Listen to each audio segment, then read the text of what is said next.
everyone, welcome to the second episode of Beyond the Hype, brought to you by National Movement for Catholic Students in Zimbabwe, the Jesuit Youth Office, and the Jesuit Communications of the Zimbabwe-Mozambique province. My name is Rachel Chicho. In the first episode, we dealt with the idea behind pastoral letters, why they are written, whom they are written for, and if you haven't watched the video, I'm sure you can watch it on this channel.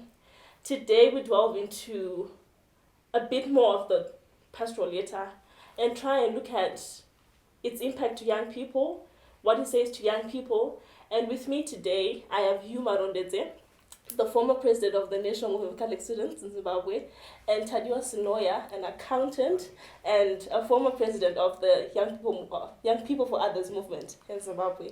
And we're just going to be looking a bit into discussing what the message is saying to young people, and I'll be asking questions and hearing their thoughts on what they think about the pastoral letter. So for those who are not aware, the pastoral letter was published on the 14th of August 2020, and it was dubbed "The March Is Not Ended." And it came from the bishops and was basically looking at the crisis that's there in Zimbabwe and the thoughts from the bishops on the crisis and giving solutions that they think will be viable and feasible for us as a country. And I'm sure you can find it all over and you can take a read and, take a peek at it. So, welcome Tadiwa. Thank you, Harry. Thank you. How are you today? I'm good. That's good. So in the past weeks, it's been very nice to be a Catholic, hasn't it? It's been interesting, hey? Yeah. Yes, yeah. It's been good and bad. You're shunned, you're celebrated. Yeah, but people generally like us now, because I guess so. Do you like being liked like that? I do like the attention, hey? The attention. So anyone who doesn't like being liked. Yeah, well, for me, it's been mixed feeling, hey? Because someone is celebrating the part that the church is taking, and someone else is shunning it and saying this is a bit too much, and the it's being stretched a little too much at times. But I guess we move on. So I think where should we start today is, what do you think as a young person the letter has said to you? What do you think is the impact of the letter to you? When you think about, do you think it affects you as a young person, or it's really not your stages yet? Because when you're a young adult, certain things you feel are not directed to you as yet. Do you think this has something to say to young people? Do you think it has an impact on you? You know what? I feel like the bishops, they took a screenshot of Zimbabwe and then they just pasted it on a page. Because all they did was describe. There is no room to disagree with anything that is on that paper, on that letter.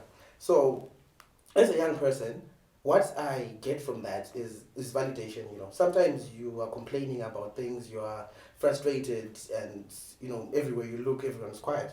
So you start to think, are we imagining these things? Is this real? So when they speak out for us, it sort of emboldens us. It gives us validation. We know that we are not crazy. We're not crazy. So yeah, that's what it did for me. So you felt like your feelings are being expressed finally. Yeah. By someone with a voice. By someone with a louder voice than mine. Yeah. Okay. Yes, you. From my perspective, I think the pastoral letter taps into the heroism of the young people. You see, it describes that you don't need to be someone who went to war, where to hold a gun to be a hero. You have to be a hero of your own story. So you being a hero of your own story, that means now the march is not ended simply because you are the hero. You have to define your own path. You have to write your own book of your own story. So now, if you can write your own book, if you can describe your own story, now you know when your march is going to end. So you have to continue until you attain the goal, until you write the last chapter of your book that gives satisfaction to yourself. So it speaks also to the Zimbabwean dream. What do you expect as a young person? Where are we going as a millennium? So it goes on to talk about the transformation of Zimbabwe being great again, linking back to the Zimbabwe one. So True. It gets deep into the things that the young people we have to look for. So for me, it spoke very well and spoke deep into us. And I think it addresses the young people mainly than the older guys, simply because it's a document that focuses on building today for a greater tomorrow. And we are the guys who will live tomorrow, who are living today. Yeah, I like what you said, and I was thinking about that. the march has not ended, meaning it began somewhere. Yeah. And I'm sure we were not there when it began. I obviously was not there. But now what I want to look at is, where do you start from as a young person in terms of the letter, with what it's raising and the issues of corruption that are raised, the issues of past tribal hurts that have happened, that is being talked about. Where do you start as a young person from what has been said by the bishops and the solutions that they're giving? Because they're calling upon for dialogue, they're calling for people to start and have economic healing and transformation. Where do you start as a young person? Because you didn't start it, but you are not ending it as well. Where do you start? Well, I think we should look at it like a relay. Mm-hmm. I wasn't much of an athlete, but I know how it works. I know how it works. In a relay, someone starts the race, then they pass the baton to the next person, and so on until everyone runs their race. So that is what it's about. It's about us realizing the fact that someone started this race, someone took it upon themselves. I mean, it wasn't like a thing that was forced on people. People just decided, you know what, we have to start running this race. We have to start this march. So we, as young people, we have to come to terms with the reality that maybe the runner is approaching, maybe they've already passed. But the fact is, it's our turn to start running. It's our turn to whether finish or do our part of the race. Okay. Do you want to say anything? No. Alright, that's fine. So, okay, maybe where I want to go now is, this is a country, it's a state. Okay. Mm-hmm. We can't all think the same, on the same wavelength. Never. Yeah. We're never going to agree on all those things. Do you think the letter managed to capture the various national interests that are there? Or do you think it ought to have done that? Or the bishops would have a stance and say, in spite of what X and Y would think about this, this is what we think. Do you think it catered for various national interests? And I'm talking about maybe age, we've talked about young people just now, tribes, etc. Do you think that was captured in the letter? Fine. It's true. They are competing national narratives currently. But I want you to look at it like this. You could stand there and say the sky is blue. I could sit here and say it's pink. By definition, we have competing narratives. But at the end of the day, one of them is more valid than the other. And the truth is, a better Zimbabwe, the Zimbabwe we want, benefits everyone. Okay. So that's my view on the on how it will affect different people. So you think as long as the interests are for a better Zimbabwe, it necessarily doesn't matter to try and think what someone else is trying to say, even if it's not for a better Zimbabwe, maybe. I don't think there are people who are not allowed to say what they want to say.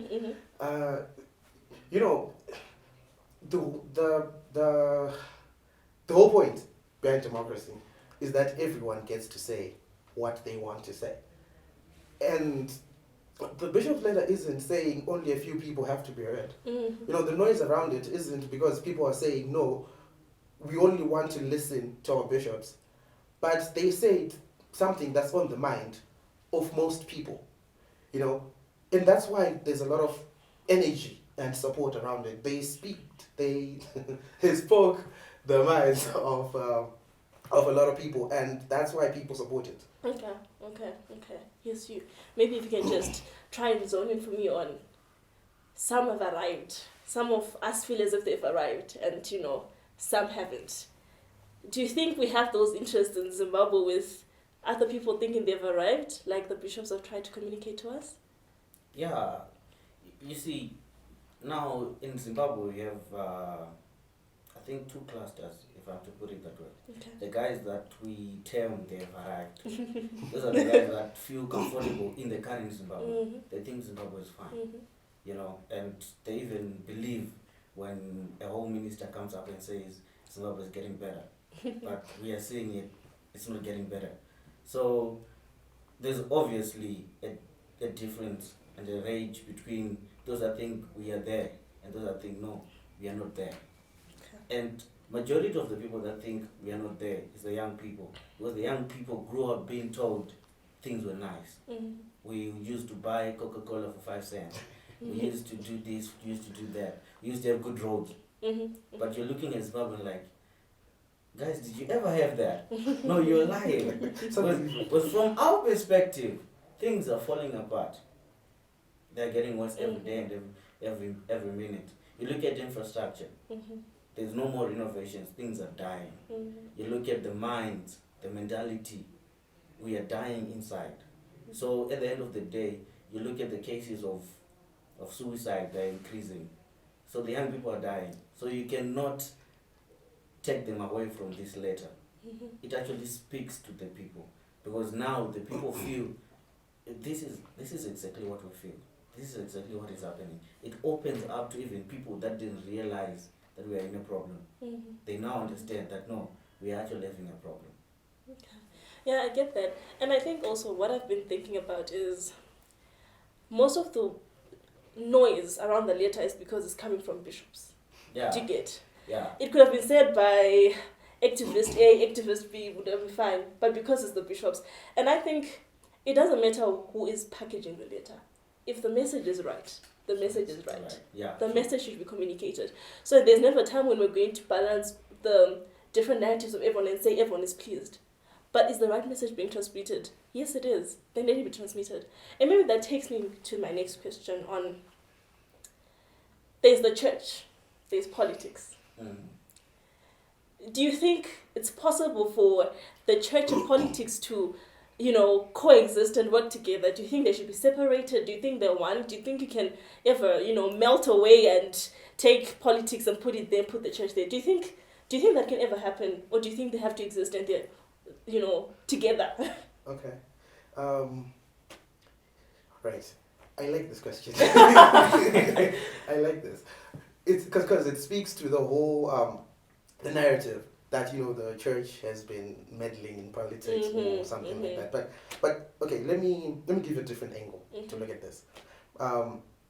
Politics has to do with governing and conducting the country, and it has to do with organizing government to meet certain certain policies and aims.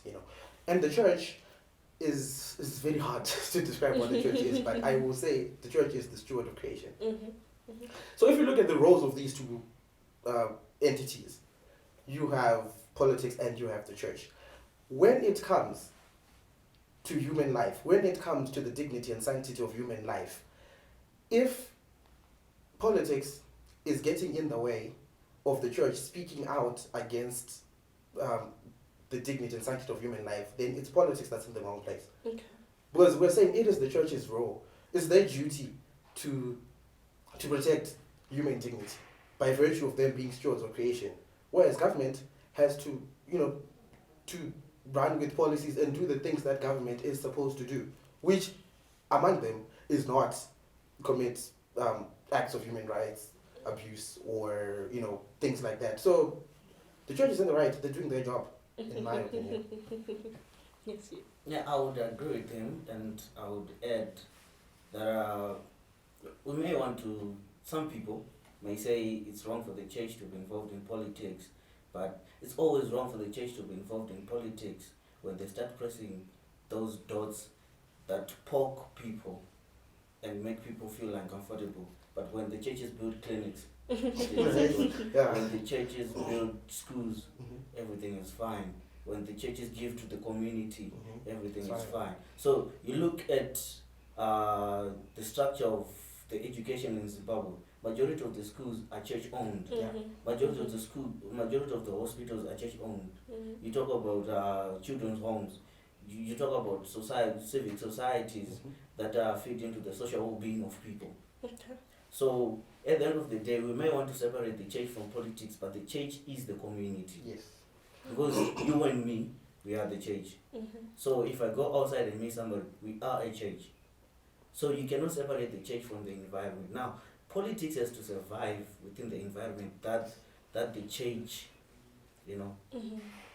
has encompassed.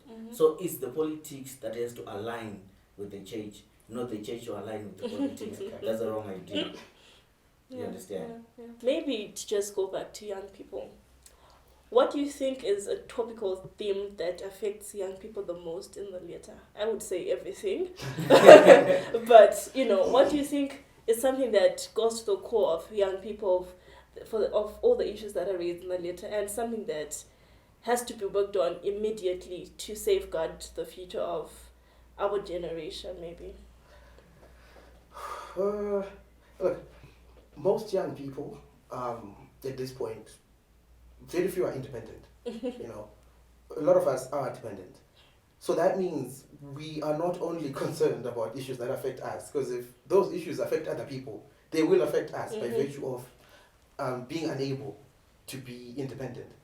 So with that in mind, an issue that particularly speaks to me is that of health. And I think that needs some sort of, I don't know, intervention, I don't know, miracle, whatever that needs to happen, needs to happen. That would settle me. Okay. Do you have something that gets to your core? Yeah, I think it was the fifth point, which is national transformation.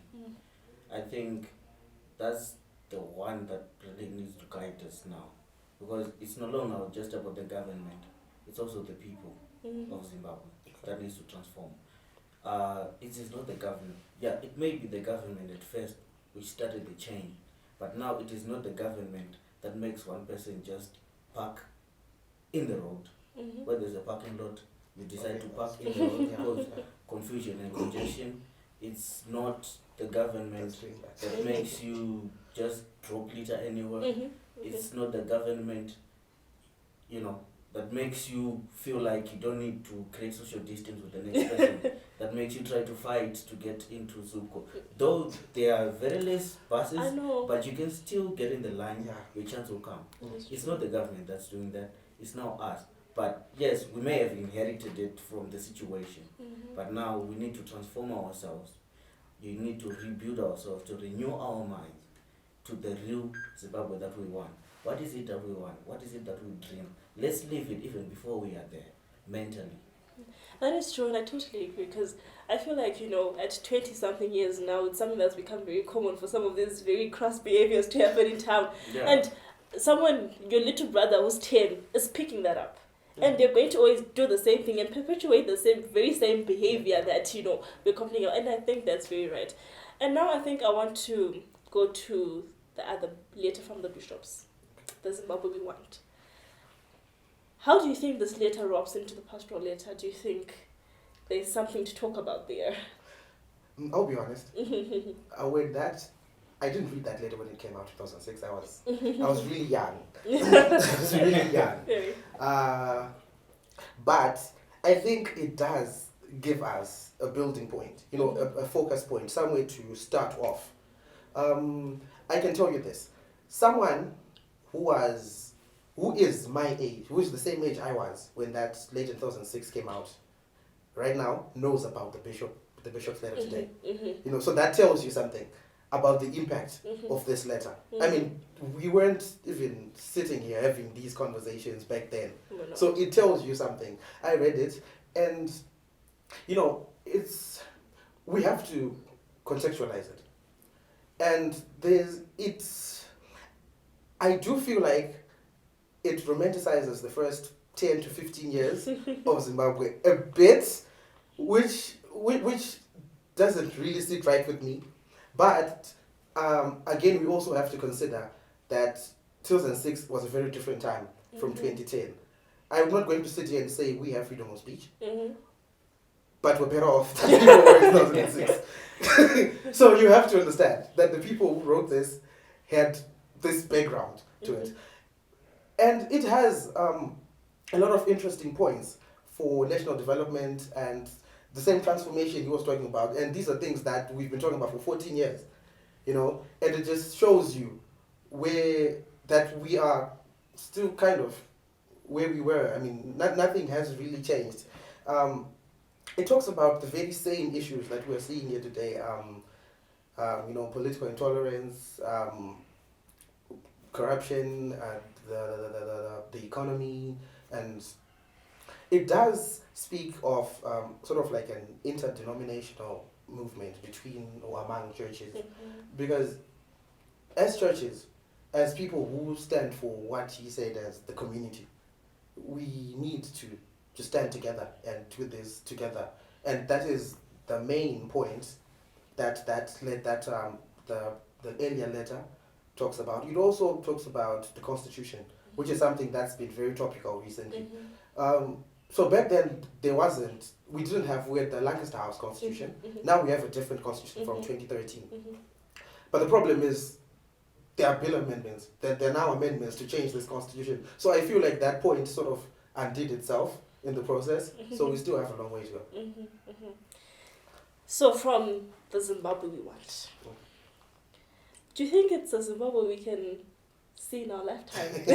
do you think, roping in with the Pastoral Letter, do you think that Zimbabwe, that's from the Zimbabwe we want, the Pastoral Letter, do you think that's an achievable Zimbabwe? And do you think the Pastoral Letter, paints that Zimbabwe we want? Do you think we'll get it? Do you think anything can happen there? Yes, you.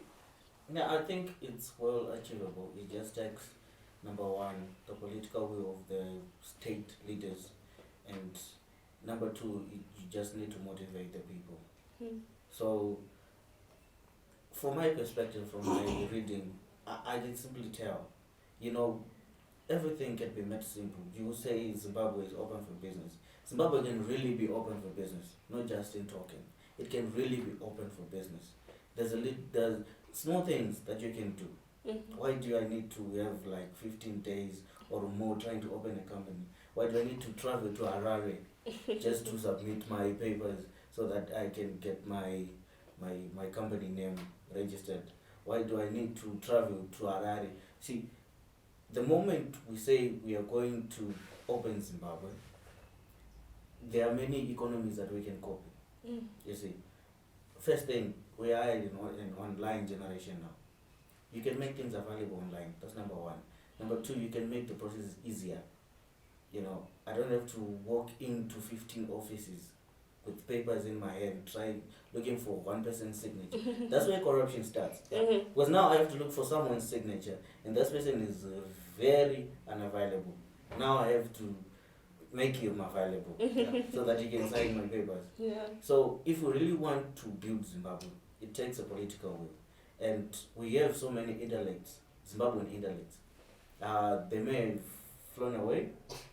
They can come back as long as the system and the environment is made friendly. Because no one is going to come back knowing that the Zimbabwe in 2007 is the same Zimbabwe in 2020. So the moment we say we are ready to transform, and we want to transform, and there's a political will, I don't think it will take us that much time, because we have the resources, we have the intellects, and we even have so many untapped industries that Zimbabwe can tap into that need less capital. You understand? Okay. Do you want to comment on that? I agree. Yeah, I also agree here. I think our situation can be fixed. Our situation can be fixed. It can be redeemed. It's not something extraordinary that's happening in the country that we can't fix. And to zone on some of the issues raised in the letter, for example, the issue of corruption, we just have to stop. It's a matter of just stopping. It doesn't take too much from you. We can use the money that's being looted into other funds to help our health system, to help our economy. It's something that can be fixed, and I think it's very achievable. And I think from the Pastoral Letter, it was straightforward. The issues are outlined, 1, 2, 3, 4, 5. The solutions are given. It's a matter of implementation. It's where we have the church, for lack of a better word, thinking on behalf of the state and producing it to the state. But maybe I want to read something here. So, from the letter the Zimbabwe we want, there's an excerpt from it that says, "Good leaders are wise enough to see when change and innovation are necessary. They see the gap of how things are and how they should be, and they seek to close the gap. Deep-seated values guide them. They are willing to make systemic changes to uplift the lives of all." That's, I don't know, do you want to take that again? Yeah. This focuses on, what makes a good leader. And what will drive the country forward, to say. And it's clear. I'm not sure, it's an illustration of something that was said in Mass at some point, where it says the problem with the rich is that they keep taking and taking and taking, and their pot does not overflow, but it keeps on expanding, such that, more is fitting in and more is fitting in, and such that the gap between the rich and the poor keeps on widening because nothing overflows to spill onto them. And I think this is exactly straightforward from this excerpt. And maybe if you want to just think on what do you think the leadership should be like currently? What do you think would make, not maybe leadership currently, but what do you think makes good leadership, particularly in a country situation? I know there's leadership, in church, but I think it runs a deeper level where you get to the country. It starts from there, but I think what do you think is good leadership in the country? The bishops talk about servant leadership, and a servant leader is exactly that, a leader who stands in front of the people and says, I am your servant. Mm-hmm. I am here to work for you, not for myself, Mm-hmm. And a leader like that, among other qualities, he talked about intellectuals, they can have all that, but what they really need is compassion. You have to be someone who has compassion, someone who, if they see another person suffering, they can feel Mm-hmm. their suffering. Mm-hmm. Those are the kinds of leaders that we want. Someone who is able to, who is empathetic. Empathetic. That's the word. The word is empathetic. Someone who has empathy, and because someone like that will never find themselves in a situation where people are complaining that, the airports keep getting bigger. So that's my key point. That's the key thing I'm looking for in a leader. Okay. Yes, please. And I think in our leaders right now, what we need are people who are open to new ideologies, people who are open to new ideas, people who are open to criticism. Mm-hmm.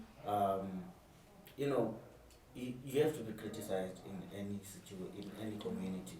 If you find yourself not being criticized, that means there's something wrong about you. Mm-hmm. You have to be criticized, and you have to be open about criticism.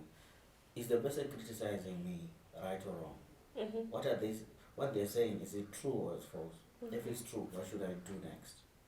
You see, I feel like we're lacking the leadership that really wants to get that voice of the people. They think what they see and what they know is true, but they are not us, and we're not them. We are living a different life from them, so we have a different feeling of life. So when I say, like what you say, you can look at the sky and say it's blue. Mm-hmm. Someone can look at the sky and say it's pink. If I say it's pink, at least consider, why am I saying it's pink? Why am I saying it's pink? Maybe I have eye problems. Tell me to the optician. Yeah. Mm-hmm. And so I think we need a leadership that's just considering new ideologies, because we are moving into a world that's developing at an exponential rate. Mm-hmm. In 2010, the development that took place in those 10 years can now take place in 6 months. That is true. This is the new world that we're living in. Mm-hmm. So we cannot use the same ideologies, the same strategies that we used to use. We need to change. We need to copy up. AU usually comes up with a mantra: we want African solutions for African countries. Mm-hmm. One of the things that African solutions have to look into is, number one, we have to change our own mentality. We have to change how we look at Africa. We have to change how we look at ourselves, and now develop a way on how do we build ourselves faster, because Africa is the richest in terms of almost anything, from food security, from minerals, but what we need is the people that are willing to drive those to come into a reality. So this applies to Zimbabwe. We focus down on Zimbabwe. We need people who are willing to drive it into a reality. So to become a reality, you have to hear what someone else is saying. Mm-hmm. What are you saying? What are your views? How can we move forward? How can we improve this ministry? Mm-hmm. But we're sitting down and people are still trying to roll as if we're still, in the Chimurenga. Yet we're no longer in Chimurenga. It was it Martin Luther King or something? There was one guy, very good leader. in terms of war. In terms of war. When war was ended, he was very bad. It's not to say he was a bad man, but the ideology and the techniques he used in ruling are not good when there is no war. So when there is a war, He's the perfect man. it's perfect. It's perfect. Yeah. You have to use your strength. Yeah. But now when we're saying we are moving into a realm of peace, we're trying to build our nation to be a peaceful nation. Zimbabweans are known to be peaceful. Yeah. If you go to South Africa, people are actually asking, why can't you fight back? And you're like, why should I fight back? Because I don't have the mentality of fighting physically. You understand? I don't have the mentality of fighting physically. So we are already out of that space of war. They have to change the ideologies. Now we need different techniques to move us forward to the next future. It's a peaceful time. We need different kinds of... You don't need to see soldiers in the streets. You don't even need to see a lot of policemen in the streets. No one is getting robbed in Samora. No one is getting robbed. But you have 50... you have 50,000 soldiers in the street and you're asking yourself, guys, we can do better. Yeah, that's true. Yeah, and also you earlier on you spoke about national transformation, and you were speaking on, we just need to change the mindset of everyone. What do you think, or how do you think we young people can contribute to the national transformation? Do you think young people can help in the transformation at country level? Because I know we've seen in the news of late where we've got young people having their own activism, with their own posters, and they're also, speaking their message out there.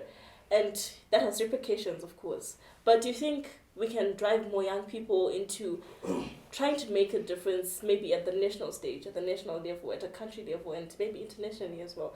Because I know we've got people who are fighting against the amendments to the Constitution. We've got people who are Namatai. We've got people who have been fighting against human rights abuses. That's Muzi. Do you think we as people can drive more young people doing that? And how can they do that?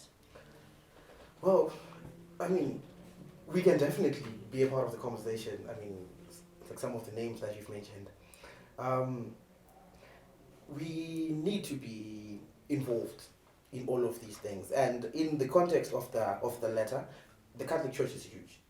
If you really think about it, it already has the instruments for these things. Because I was thinking the other day that we have CCJP, which stands for the Catholic Commission for Justice and Peace. And we desperately need justice and peace. we really need. And we are Catholics. The only thing that's missing is the commission. So we're saying, young people, be the commission. Get involved and, start doing, find your voice. We can do so many things. People can be involved in so many different ways. You don't always have to, maybe if you want to hold a placard, you can, but you can be involved in music, you can be involved in art, you can be involved in so many. recently, I actually learned about so many songs that speak to this very same issue of justice and peace. And you find that people have been speaking, people are involved. So as a young person, you might, not everyone has the gifts to write, to speak, to sing. So if you can't do any of those things, what you can do is you can make the message louder. You can share the information, you can preach it, you can spread it. So, we can do that. Yeah, that is very right. We can make the message louder, we definitely can. Yes, you. And I think one of the ways we can also adopt is tapping into our education system. Our education system can be designed to suit better Zimbabwe, to improve Zimbabwe. And this can be done by the young people. We already have young people working in the ministries. They may not have the influential positions, but they can push the mantra to change. So instead of focusing on these pure amendments, which we disagree with, we can actually start focusing on how can we improve our education system. Because that's the first port of call. We improve our education system, we improve our own people. How do we improve the health system? You don't need someone who has 40 years of experience to give you a blueprint of how can we improve. The first thing, you need an idea. What do we want to achieve with the health system? The next thing, you need people who can, technocrats, who can actually map it down for you. we are going from step 1 to step 8 to step 3, then we can achieve this. So if you look at our country, most of the technocrats, they're young people. So we need these young people to now step up. We have to get out of our shadows, because most of us, we are afraid. We're afraid of being victimized for something we don't even know, for being, we are afraid of the society will say what about me. So I think it's really time that the young people has to get out of our shadows, and we need to take the stand. And there are many ways of impacting, like you said, from arts, from your own workplace, for those that are employed, for us who are hustling in the street, and in our own spheres. We have to make the impact. We have to educate the next person. When you hear the next person saying a statement that is contradicting the young people's Zimbabwean dream, if I'm to say, you have to tell them. No, you're wrong. You're having the wrong perspective. This is how we want it to be. So, to a national way, that's how we're going to do it. We don't have to be on the top first. We have to start from the grassroots. It builds up, So just to add to what he said, it's not just about education, but it's also about information. Achebe once said, until the lion learns to write, the books will glorify the hunter. It's not me, it's Achebe. Yeah. So my point is about information. You need to read. If it's biographies, if it's books, even if you have to use Google, whatever information that's at your disposal, use it, read it. Because if your only source about Zimbabwe's history is O-level history, you might be misled. You might be misled. So we need to be able to formulate our own opinions about who someone is. Yeah, that is great. This has been amazing.